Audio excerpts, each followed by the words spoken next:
Hello and welcome to Digital Free Thought Radio Hour and WOZO Radio 103.9 LP FM right here in Knoxville, Tennessee.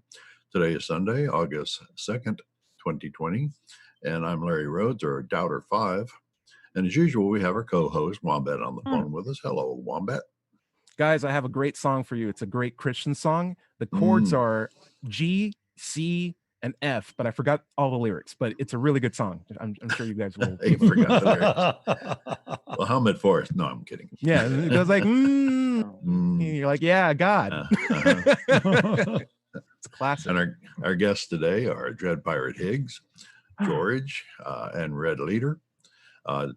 Digital Free Thought Radio Hour is a talk radio show about atheism, free thought, rational thought, humanism, and the sciences. And conversely, we also talk about religion, religious holy books, superstition, and gods. If you get the feeling that you're the only non-believer in Knoxville, well, you're just not. There are several atheist, free-thinking, and rationalist groups that exist right here in Knoxville, and we'll tell you how you can connect with them right after the mid-show break. Also, did you know that there was a streaming atheist call-in TV/video shows broadcasting here from Knoxville? You knew that, I'm glad. Yeah, because you bring the hard topics, and this is an important subject. So there are basically two video game stores, Epic Game Stores and Steam, where you can get video games. They are both free programs. So why are people making such a fuss when a game comes out only on Epic? Epic is really good. It gives you free games every week. I have an entire game. I have an entire game library. I think this is important. Why shouldn't we talk about it? No. What? No, this is a TV show. It's a broadcast from Knoxville. It was broadcast on TV for 10 years, but now they switched over to a video format, and they're broadcasting live on YouTube every Wednesday night. I think it's 7 o'clock, 6:37, something like that. Anyway, go to YouTube and search for Free Thought United Coalition of Knoxville. We'll tell you more about that after the mid-show break. Wombat, what's our topic for today? We're going to be talking about how to respond to common questions that you might run into when you might do street epistemology or talking to people about why they believe in what they believe with friends. And I had a conversation with a friend who is a Christian. He asked me some questions after he realized that he may not have the best position to believe in his God. And I think it would be good to just go over some, how would you respond? Theoretical questions. But street epistemology? I know. Yeah, I know. Isn't that crazy? So I'll actually throw this to Dread Pirate. Dread Pirate, would you mind giving us a quick definition of street epistemology and then opening up with our invocation for today?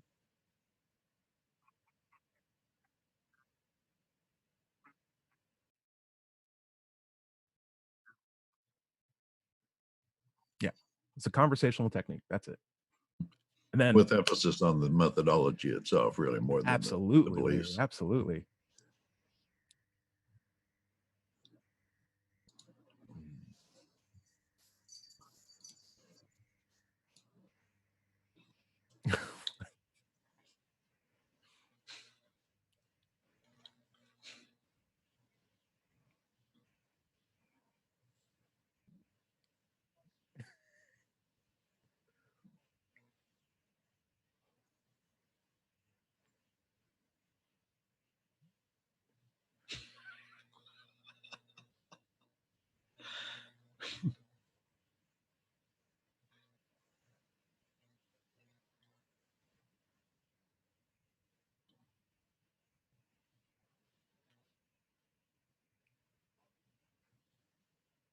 Oh man. Oh man.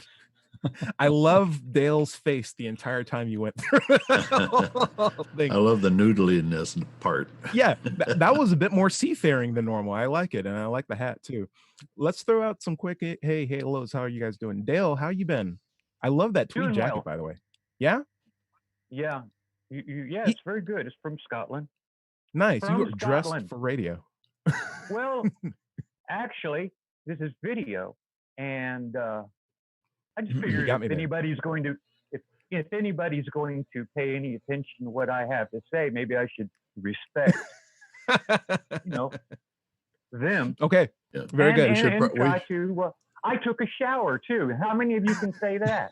I can't. Larry, I can't.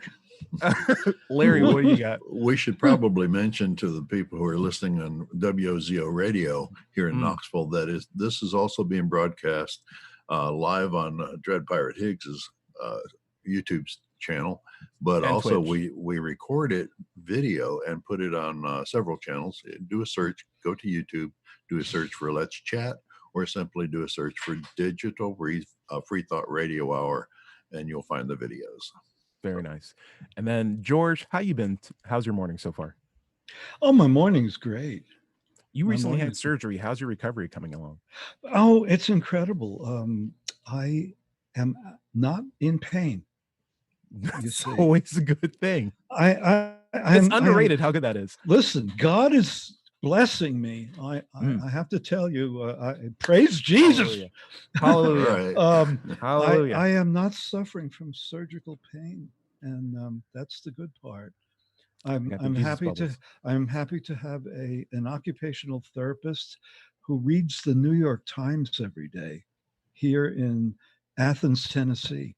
Oh, so you have stuff to talk about because you're a New Yorker yourself, right? I am, but There you she's go. not a New Yorker. She's not a New Yorker. She just wants to dig the news, appropriately. And I met somebody else here in Athens who also has read the New York Times often.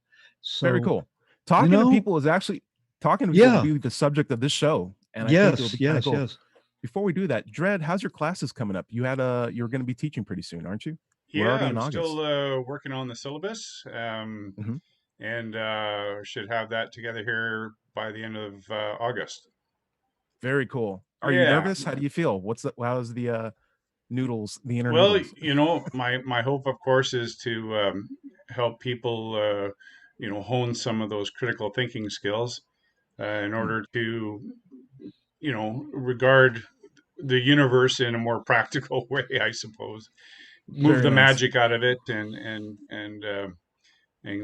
get to the real substance of what the universe is all about. Dread Pirate, I wanted to ask you, is it possible for non-Canadians to attend your course? I would imagine it's going to be open for anyone that's willing to pay the fee.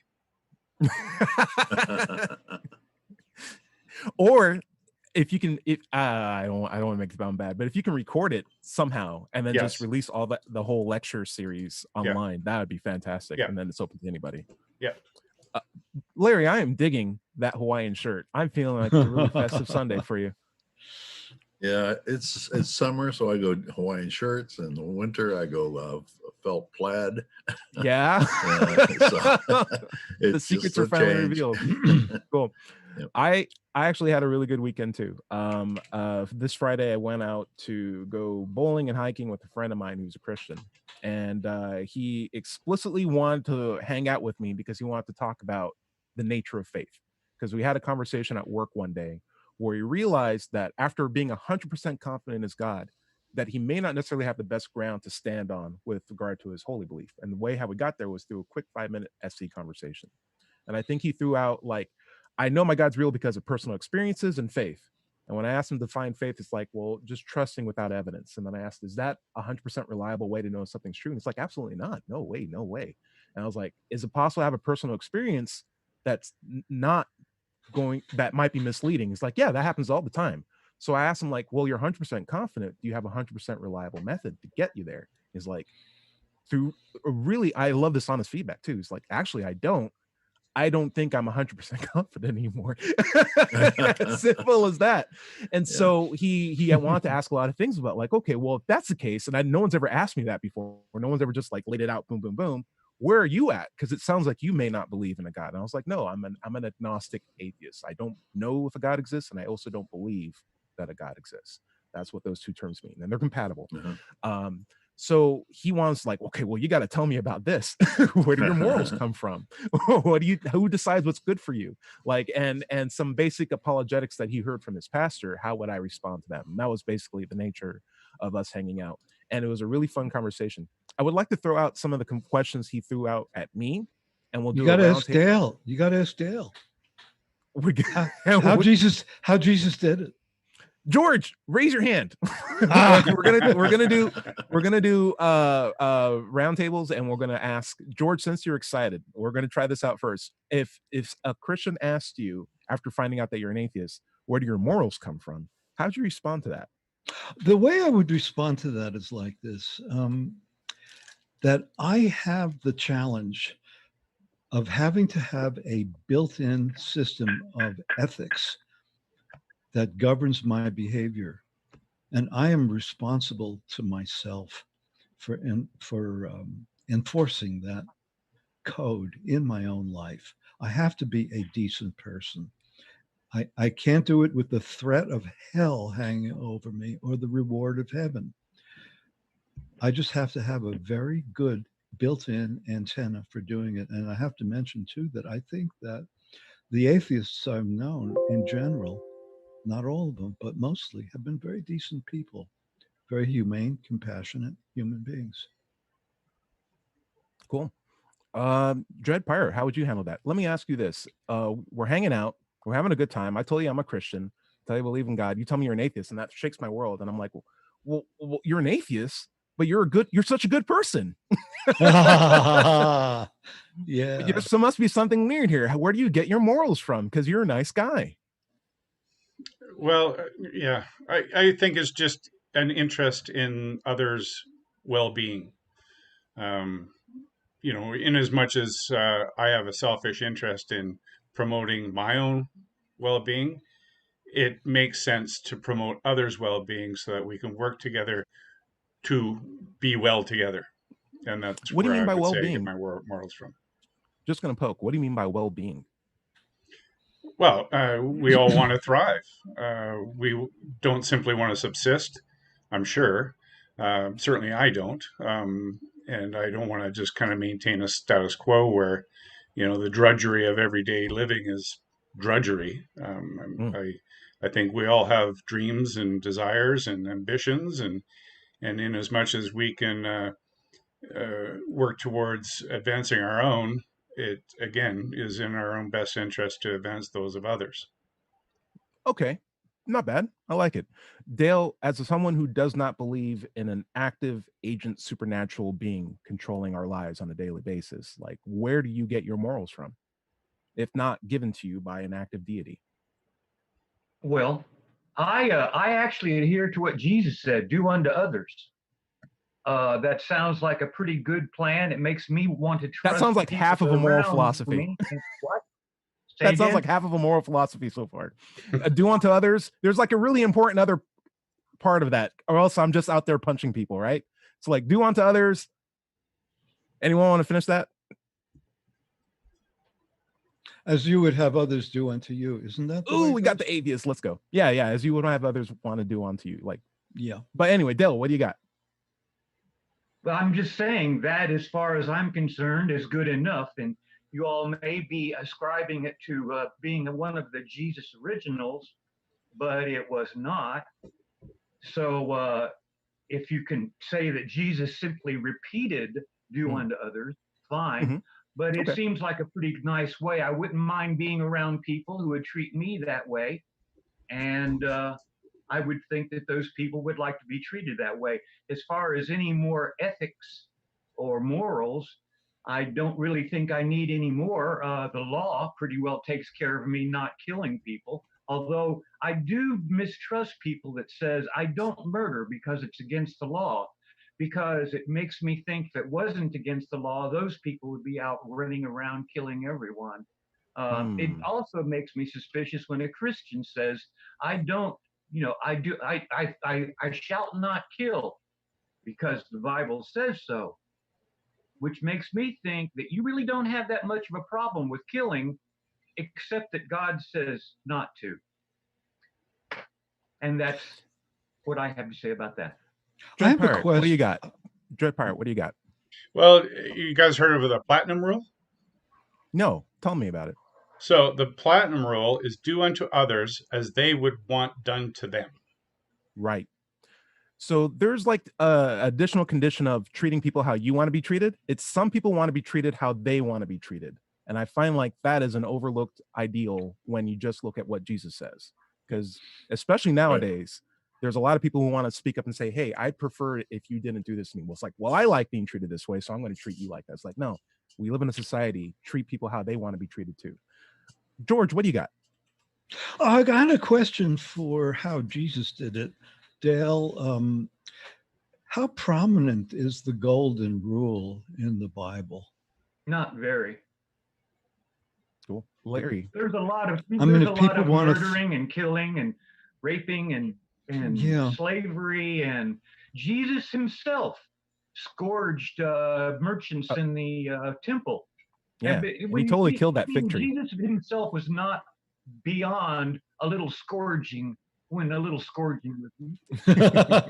So I'm sure the merchants did not like that. That rule probably breaks down right there, but it's a good guideline. And the scourging, you have to remember that it wasn't a moment of passion, because he literally took some time to go over and create a scourge. He made his own scourge, and then he went in and started beating people with it. What's funny about that? Yeah. Dread, but I what do you want to got? do it. Oh, sorry. The golden rule became the wooden rule. Yeah, it's true. Okay. Larry, I thought you were finished with your point. Sorry. Well, I just wanted to address this morality thing. George said you have a responsibility to yourself, but I just wanted to throw in also that you have a responsibility to your society, the people that you live with. A lot of people ask me, well, what's the standard for morality? Harm is the standard. Don't do harm to your neighbor. Don't do physical, emotional, needless financial, harm. Any kind of harm. It's just you don't want to do it, as much as you wouldn't like to have it done to you, which brings us to Confucius. 500 years before Jesus said that, what he did, Confucius said the opposite, basically. He said, don't do unto others what you wouldn't have done to yourself. And I think that's really more I like that. Point.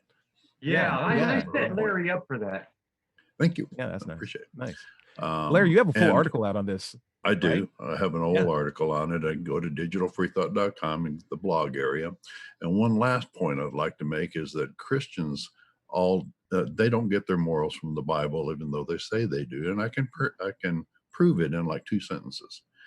If they all got their morals from the Bible, and they got all of their morals from the Bible, then they would all believe the same things. They wouldn't have any morality conflicts between themselves, and we know that they do.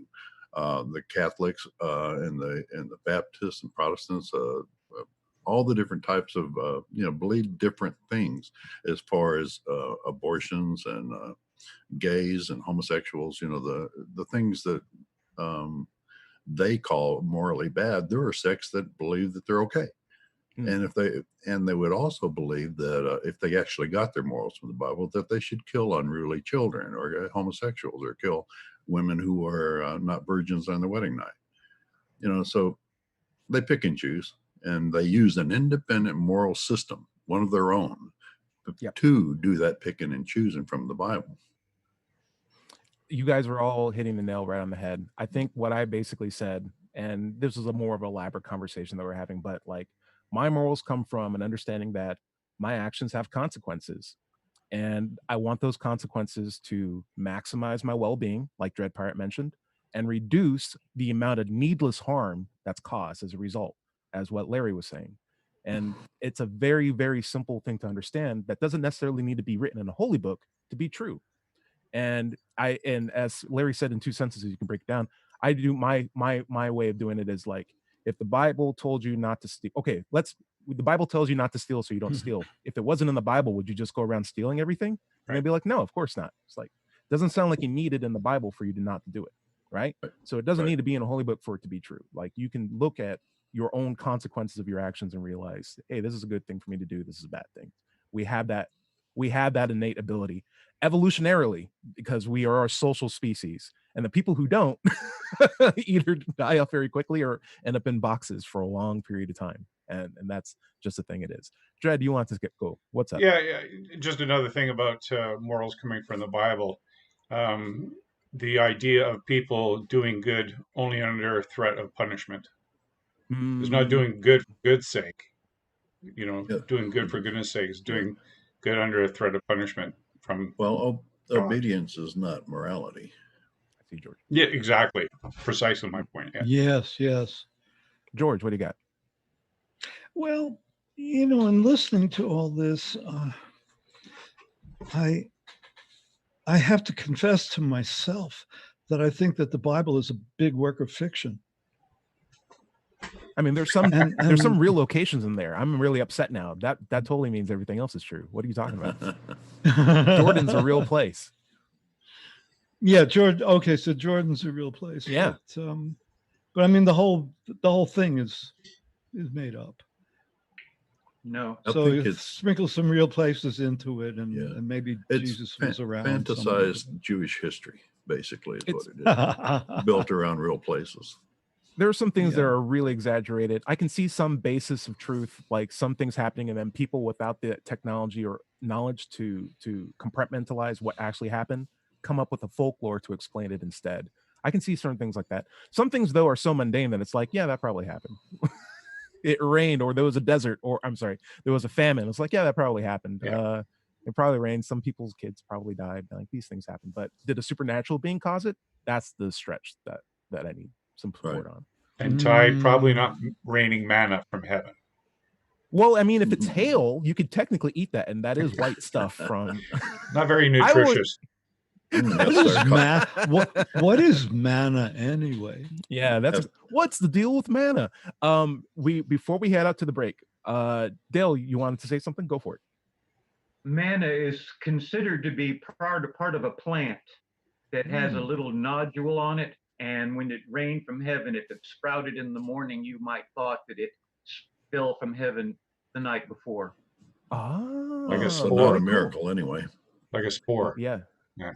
Yeah, like plants just. Manna actually means bread. But I'm going to have to start calling hail manna now. Yeah, might as well. Hail manna.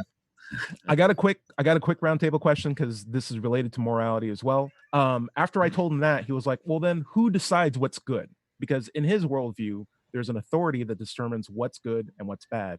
And lacking that, and even with this system that we have, who decides what's good? Dred, I'm going to throw it out to you real quick before we head to the break. What do you think? Who decides what's good? Well, I think overall it's loaded question, by the way. That's dependent in your culture, so geographically, culturally, and over time, because certainly our views on morality have shifted, over the course of even a couple hundred years. So I think there's no single authority. It's a kind of a spread out. Cool. It's like a communal effort. Right? Yes, exactly. George, who decides what's good for you? I do. I love it. It's pretty simple. I first of all, I have, maybe this is a misguided belief, but I believe that most people are essentially good, decent people, and I'm willing to trust them to do what's right. To have an inner guidance about what's good and what's right. I like that. Dale, who decides? There's some people, of course, I think we need police to lock them up, but sure, it gets crazy. Dale, who decides? Yeah, but for the most part, I think most people are decent. Dale, who decides what's good for you? George. Nice. Larry, who decides what's good for you? I agree with George. I do, and society does, because different societies and different people have different views on what's good and what's bad. And we generally tend to clump together those who believe the same things. But basically, each individual has to decide. Now, one of the things I like to mention is that the Bible is a big Rorschach test. in that you look at it and you pick out things that make sense to you, and you interpret, internalize them. And it tells more about the person than it does about what's in the Bible, because everything's in the Bible. Right. Yeah. And my thing, it would be, because we have different cultures, there's going to be different variances on good, but we commonly agree on some fundamental principles of, like, life is more preferable than death, being healthy is more preferable than being sick, and so on. And we can come up with a big list of rules that we all have in commonality with each other. We have. So even though some cultures, books of law. Yes. So even though some cultures, we're getting towards the bottom of the break, but even though some cultures actually might diverge on some things, we can look at the ones that diverge and objectively come to an assessment on, okay, so you think women shouldn't vote? We let women vote, and because of that, we get twice as many engineers, because men and women in the workforce are engineers. We can objectively see better bridges as a result. We have a better workforce. Our GDP is higher. why don't you do that too? Because this is objectively benefiting us. So like, even though people differ, we can use standards to figure out who actually has the best objective way of living, even with subjective principles on what good is. It's really interesting. But we're at the bottom of the break. Larry, why don't you take us out? Okay. This is Digital Free Thought Radio Hour and WOZO Radio, 103.9 LPFM right here in Knoxville, Tennessee. And we'll be right back. Cool.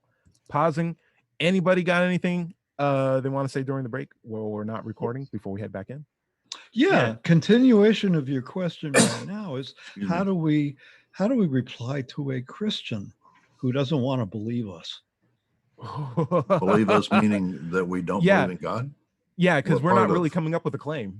There's no claim that we're presenting other than I don't believe you when you say you believe in a God. Or when you that's tell right. me there's a God. Okay. Yeah. So the idea of atheism is I'm not selling you anything other than I don't believe you yet. Please come up with a better standard of that. Now I have run into Christians who say, I don't believe that you don't believe in God. Yeah. Oh, and, I love that because it's like, I'm glad I met a psychic today. Please tell me what is. Okay. I forgot my phone number. Do you mind telling me that too? So nothing I can say. I think it. All right. I think we're good. Dale, what do you got? Well, you asked about something during the break. I've had this glass sitting here for 2 weeks filled with water. I want to get rid of it. So I'm going to put a drop of soap in it. It's an experiment that came in my dreams. And anyway, that's all I have to say. Okay. Oh, also, we'll break it down. We have the subject of destiny and intelligence 2 weeks previously. Two separate weeks previously. Yeah. And one of those thought experiments came to me in a dream regarding destiny and intelligence. Oh, look at that. The water's already dripping out. I have an issue too, which is for 2 weeks running, I believe, Dale has brought up a question which was dropped in the discussion. He said, has anybody had a psychic experience? I think I answered that. Well, I didn't. I mean, I have had a psychic experience and I didn't talk about it. So, okay. How about if we have time in this show, we can knock that out. But if not, we can do it in an extended chat. Sure. And we can even make a whole show about that because that's a big topic for sure.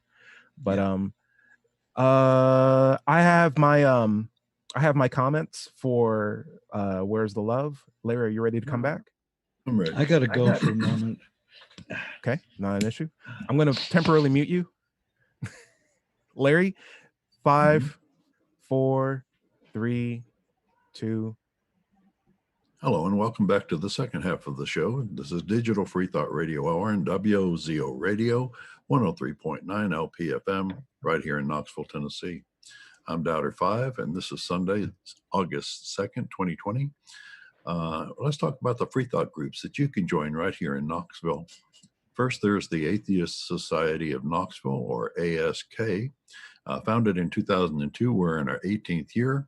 ASK has more than 1,000 members now, and you can find us online at knoxvilleatheist.org, or you can just go to Google and say Knoxville Atheist and see what comes up.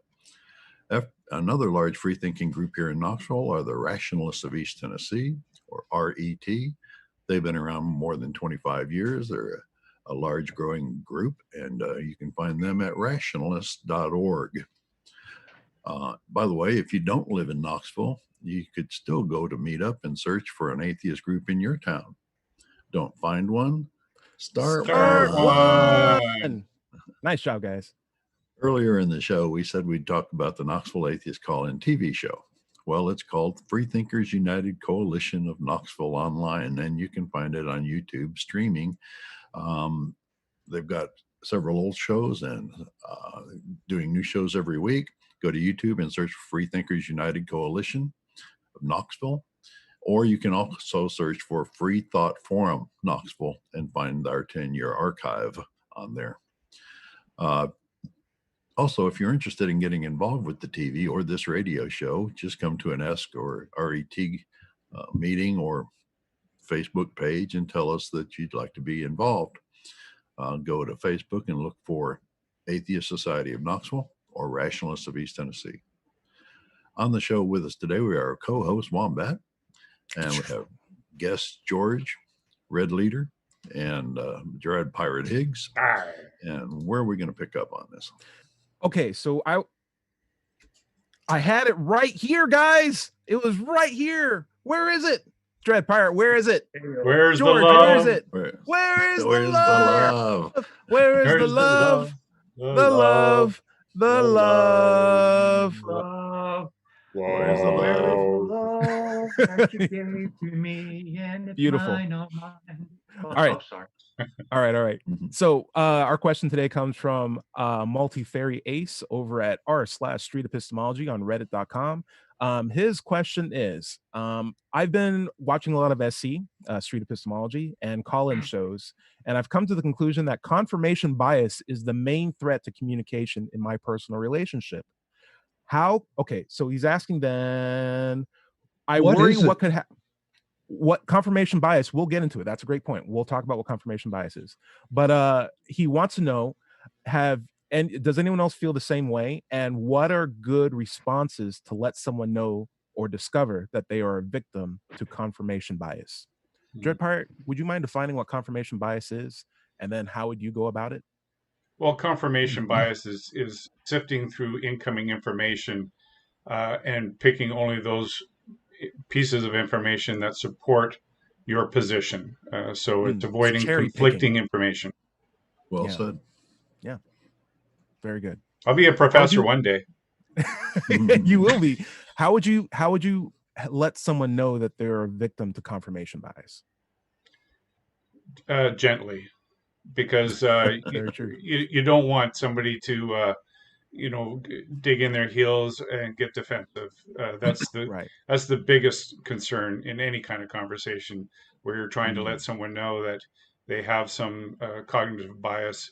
You don't want them to fight you. We all are.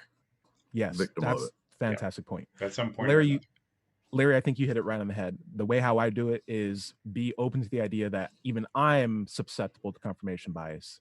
And what I look for when I respond is not me teaching someone that they're a victim of confirmation bias, but to ask from their point of view if they have a way of disconfirming what they believe to be true. Because at least then we're working together to see if they have a frame of reference of what they believe and what would it take for them to show that they can't believe that thing anymore. And so what I mean by disconfirmation is, say I believe I only have white socks, and I would simply ask, okay, so what would make you change your mind that you have any other color sock? And I would have to think about, okay, well, if I pulled out black socks from my sock drawer, that would be a good example. If I had red socks, that would show that I don't only have white socks. Now I'm thinking about what would it take for me to show that I'm wrong? And that process is so useful because that's how you get out of confirmation bias. Because now you building a criteria that it would take for you to actually change your mind. Dale, what do you have? I have a much better example of confirmation bias. If you watch Fox News, you have confirmation bias. Oh, here's our weekly Trump dump. Trump dump. View. Okay. No, I'm talking about Fox News. Right. You watch Fox News, you are wholly uninformed. Cool. You are and disinformed or going after that information that you want to be supported. I don't know how many times I had somebody say such and such, and then I say, well, explain it to me. And they go, well, I can't explain it. Go watch Hannity. He will explain it to you. Right. George, you're on mute right now, so unmute yourself and feel free to jump back in the conversation. I live on a little dead-end street. There's only 5 houses on this street, and a neighbor across the street listens to Rush. He listens to Rush Limbaugh every day, and when I moved here, he was flying a big Confederate battle flag. My neighbor directly to the west just put in central heating and air, and along with it got cable TV, and told me how much he admires Fox News. My neighbor across the street opined gently that Fox News is a little bit too far to the left for him. And so my question is, faced with these realities, being the guy who reads The Guardian every day, where's our point of entry? George, I'd like to supplement one other question on top of that directly to you. George, how would you deal with someone who has confirmation bias, and how would you let them know that they're a victim to it? Boy, I've been thinking about that for days, to be honest with you.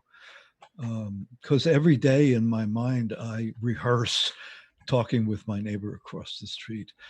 Okay. And, in your head? Yeah, I rehearse in my head. I confess I do this. And I'm aware I've got my own biases, you know. Sure. As you said, we all do.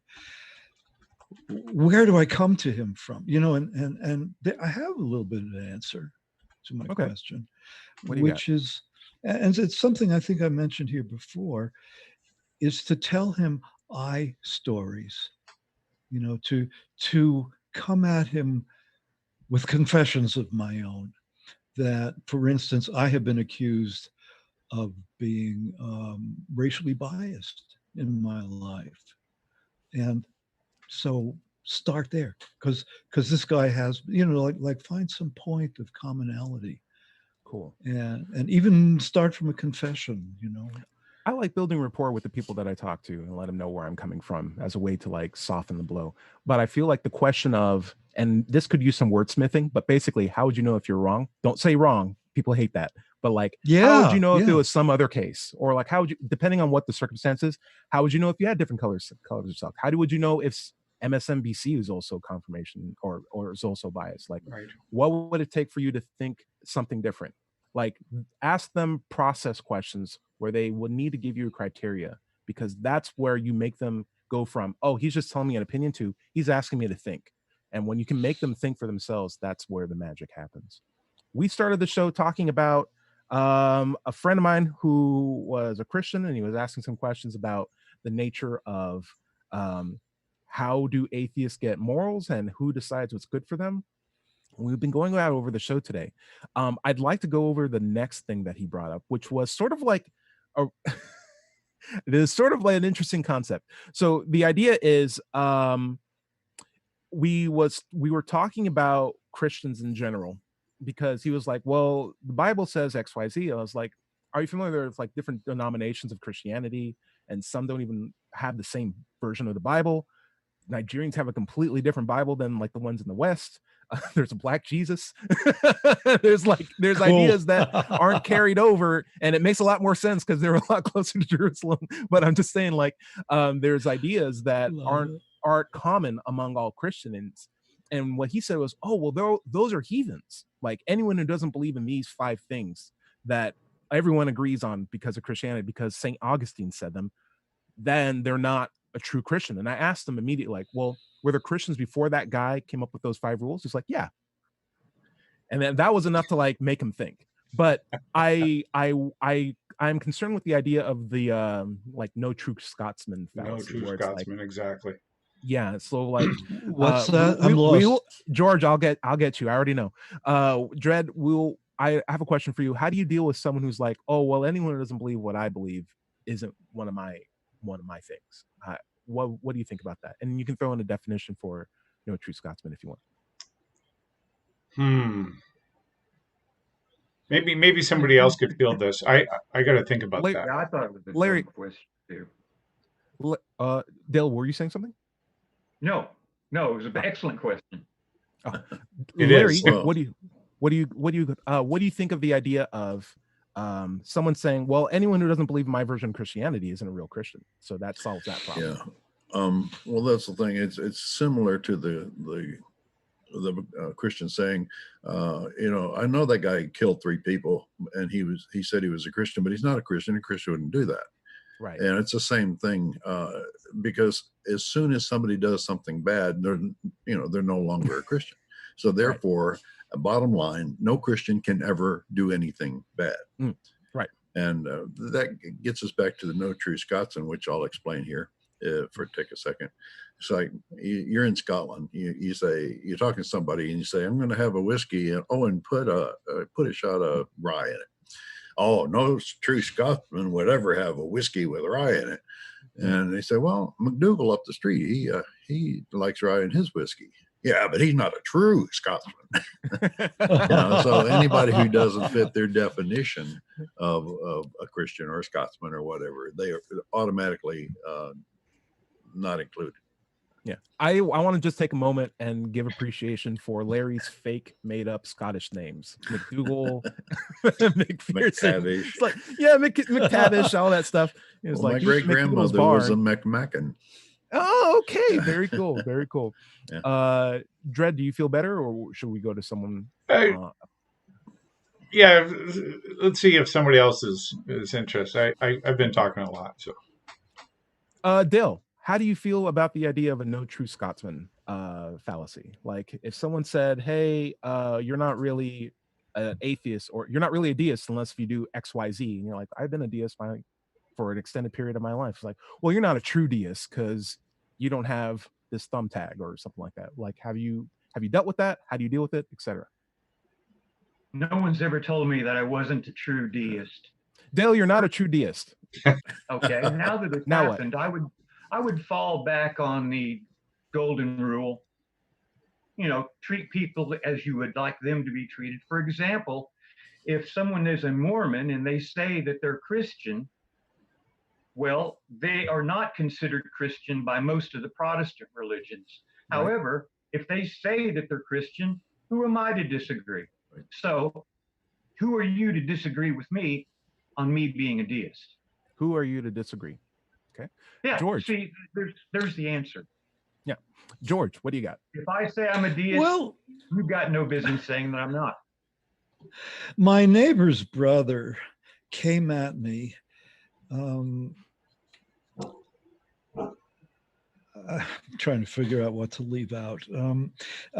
Came at me with the statement that because I did not believe in Jesus, that I was not going to go to heaven, and put a card under my front door for a fake Jewish organization near me, which is just for those of you who aren't familiar, I call myself a Jewish atheist, which means I come from a Jewish background. And what am I going to say to people who come to my door promoting Christianity? I'm offended by that. I mean, Jews don't proselytize. Amen. We don't do that. If you want to become yeah, right. In fact, the tradition or two men if they come to your door in pairs. What's that, George? It's a bad joke. What do you got? Okay. I mean, the tradition in Judaism is that if you want to become Jewish, you got to go beg the rabbi to do it, and you got to beg him 3 times because he's going to turn you down the first 2. He's not going to believe that you're sincere. So when people, so here somebody shoves a card under my door. There are these fake Jewish communities, you know, like Jews for Jesus, for instance. They do proselytize, and it's bizarre, you know. So my word to these guys is, real Jews don't proselytize. Oh, interesting. So you are the one saying, "Hey, you're not a true Jew," or "You're not." I am, and I'm an atheist. However, so there's like layers here. There's layers here, yes. Well, however, and there are these latter-day Jews. They're called Hasidim, and they're on television too. And they're I'm trying to look for the word. They have like these messianic rabbis that they wrap themselves around. You know, these guys who. They're really devoted, but beyond that, like yeah, exactly, yeah, and I say to myself, well, okay, they say they're real Jews. They are, you know, they walk around in clothing from the 17th century, for God's sake, yeah, and exist in New York State in complete communities. So, well, I'm actually going to throw this out to Larry because you might agree with me here. We are in a desperate situation where a holy being, a holy, supernatural, all-powerful, omnipresent being says, "These are my people, these aren't my people, but I'm not going to give you a measuring stick to determine. So you're just going to have to figure that out for yourselves." And as a result, you have bifurcations upon decisions, upon subgroups, upon rivals and enemies who basically live on the same block and agree the exact same thing, except one pastor has a blue car and the other one has a red Cadillac, right? They can't agree with each other. Doesn't this look like an example where it would have been a lot better if the God just came down and been like, oh gosh, that's the only answer. You know, this group says that God chose them. This group said that God chose them, and they have conflicting morals. They have conflicting commandments, and they very true. And it would all be settled if a deity came down and said, "I'm here. That's my people." Right. But it never happens. This is not something that we've ever seen. I see you, George. I was saying to my friend that we should have a measuring stick that just says Christian. It's like a 1-notch measuring stick. And you hold it up and it'll magically reach where it needs to be like, this guy's a Christian. And if it's not, it doesn't go anywhere. You're like, this guy's Christian, that's not Christian. If we had that, we wouldn't need these kinds of 5 rules from St. Augustine, etc. George, real quick, and then we'll go back to Dred. George. Well, I just want to say how much I love Larry's little benediction at the end, where he says, everybody is going to somebody else's hell. And the only way I would modify that was to say, you are going to somebody else's I have hell. memes that say that. No truer statement in the world than Larry saying, I have memes. And I put in parentheses at the bottom, it says everybody is. Cool. Yes. Dread Pirate, what do you have? So usually in the no true Scotsman situation, I just reference, and usually that comes up in the context of an SE, street epistemology conversation. I end up just referencing previous conversations where, for instance, I might have had a conversation with Mormons who would have said this very same thing, and then ask my current interlocutor, how would you respond to that? Like, if the Mormons had said the exact same thing, that, their way is the true way. Joseph Smith, he's the final prophet. And if you're not believing our way, you're not coming where we're going. Right. And ask that person, then how do you respond to that? And I'm going to bring up something kind of important that builds on top of what you said, Dred. It also feeds back on what Dale was saying. Like, who are you to question this? Or like, basically, why even believe that claim in the first place? Or like, how'd you figure that out? When I'm doing SC, and we've talked about SC before multiple times in the show, even on this channel, but I think of it in 3 parts. There's the person who has the belief, there's their conclusion, and then there's a through line called the methodology or the epistemology. And I want to ask questions about that, because if you sever that link, or if you make it stronger, it's a good thing, because you either free a person from a bad conclusion or come with a better reason to reach their conclusion. And both of those things are good. And so if someone says, hey, I don't believe these people aren't real Christians, rather than dig into the nature of what it means to be a Christian and what philosophies they're following and what schism has what, morals or commandments and not, that's digging into the conclusion. And there's a lot of ego built in there, a lot of ego that person identifies with. Instead, it's a lot easier to just be like, you don't think they're Christians. How'd you come to that conclusion? Let them think about that. Let them do the thinking. And then they have to come up with criteria to base that off of. And they say, oh, well, some guy in past said there was 5 rules and you either follow it if you're a Christian or if you're not a Christian. It's like, were there Christians before that? Yes. Okay. So it doesn't seem like those 5 rules are really the point. What other criteria do you have? I don't think I have one. It's like, then why do you believe it so strongly? I guess I don't. And that was literally like the 3-part combo that helped us move on from that justification that he had, that anyone who didn't believe that he did wasn't a real Christian. And he did that thinking on his own. Dread Pirate, what do you have? I just wanted to add to that you end up, through that conversational method, is you end up putting tools in a toolkit for them that they can then use in other situations outside of the immediate circumstance. Yeah, and I'll show you how it goes bad. This is when you start digging into the conclusion, and you don't want to do this. Say he said, hey, you have to believe in the resurrection to be a Christian, right? In the Bible itself, there are other people being crucified along with Jesus, right? They died before they saw Jesus get resurrected. Yet Jesus was the one who told them verbatim that they were going to be saved and be sent to heaven, and be sitting aside next to him in heaven. But if I start going to that triggers all the Rockshore Bible quotes where it's like, whoa, no. You see, Mary in chapter 466 is like, and you don't want to dig into those weeds. Exactly. Stick to the methodology. Do you have a good reason to believe that? And if they present it to you, great. But if not, give them the time to realize that on their own. Don't teach them.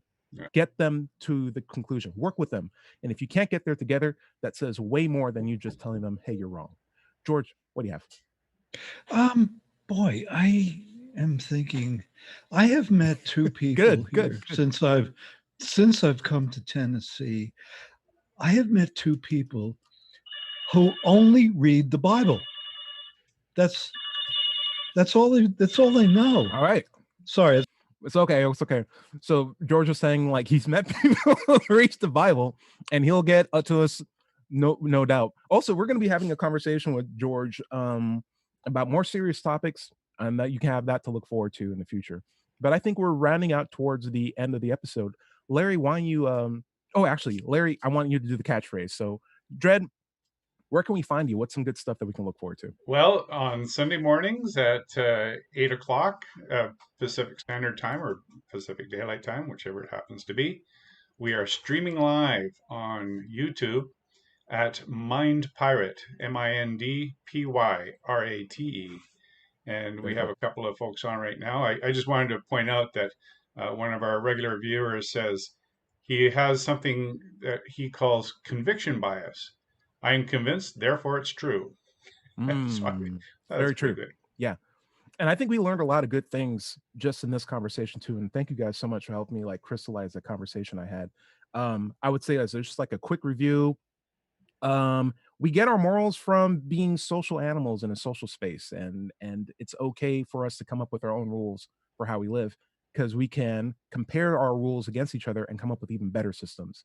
And there tends to be way more overlap with the things that we agree on when we want to all live together peacefully and thrive as a community than there are desperate things. And we can work on those desperate things. Also, don't attack people, talk about their methodologies. And here's the thing, don't dig into the weeds of their conclusion. Like if they have like a really, intricate understanding of the Bible, you don't need to talk about any of that. Just be like, do I have a good reason to believe any of this? And and that's the better way to frame the conversation, rather than, is this verse conflating with a verse 4648? You don't have to go to that. Just ask about the methodology of how they came to the conclusion, not about the conclusion themselves, because you'll believe it if they give you a good reason, and you have to be open to that. And then you can find examples of SE on my channel. It's at Let's Chat or Let's Chat on YouTube. Dale, you have a bust there. What's going on there? What's that severed head? This is one of 3 sculptures that I've done. Is dedicated to my hometown. This is ST's Kefauver. He is in the news recently because of the antitrust trial, Senate hearings that are going on. He championed antitrust and anti-monopoly, and he ran for president. A very, very impressive man. He was from Madisonville. Nice. Very cool. What was his name again? ST's Kefauver. Kefauver. Very cool. George, I know you probably don't have anything to present, but I am looking forward to having that conversation with you, and I think we can share that together. Yeah. It's my phone. Okay. Cool. Can we do it in public? I would. We'll be recorded and shown in public.